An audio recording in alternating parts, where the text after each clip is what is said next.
Κατεβάζει ο Τιουνέ. Ο Χαραλάμπους για τον Σεμέντο. Αυτός ψάχνει τον Κούσουλο, το πλασέ. Στη γραμμή θα σώσει, αλλά η μπάλα καταλήγει στα δίχτυα από τον Στεπίνσκι. Στο 47 έσωσε στην γραμμή, αν είδα καλά, ο Μακούν. Αλλά αυτό δεν ήταν αρκετό, η Ομόνοια βρίσκει ένα γρήγορο γκολ. Και πάλι το κλέψιμο από τον Μπέζους. Ο Χαραλάμπους για τον Σεμέντο, αυτός βρήκε τον Κούσουλο, το πλασέ. Έσωσε ο Μακούν, αλλά ο Στεπίνσκι ήταν στο σωστό σημείο για να σπρώξει στη συνέχεια την μπάλα στα δίχτυα. Εντάξει, είναι φάση για VAR, ναι. αυτό το φάουλ που ζητάει η ανόρθωση πριν. Γιατί με τον Μπέζους. Ναι, θα περιμένουμε να δούμε τι θα, αν θα στείλουν το διαιτητή να ξαναδεί τη φάση, γιατί... εντάξει.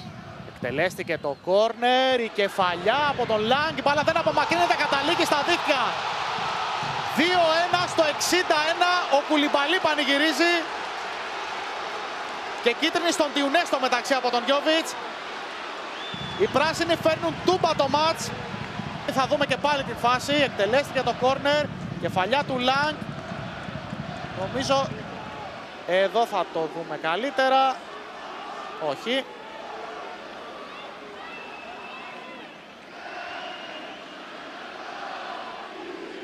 Νομίζω ότι είναι αυτό γκολ, έτσι όπως το βλέπω.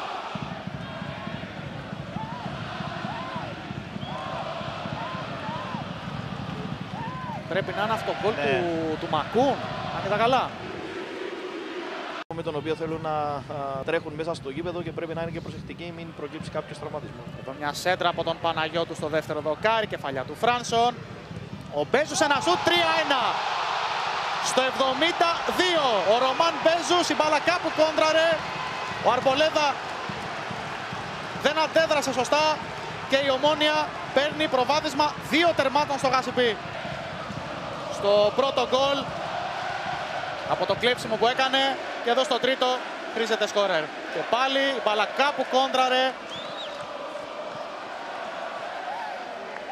Είχε και μια ευκαιρία νωρίτερα Θάνο. Ναι. Και από το... δική του παλιά βγήκε ο Σεμέντο και κέρδισε την κόκκινη κάρτα. Πάνω στον Μαρμού κόντραρε η μπάλα.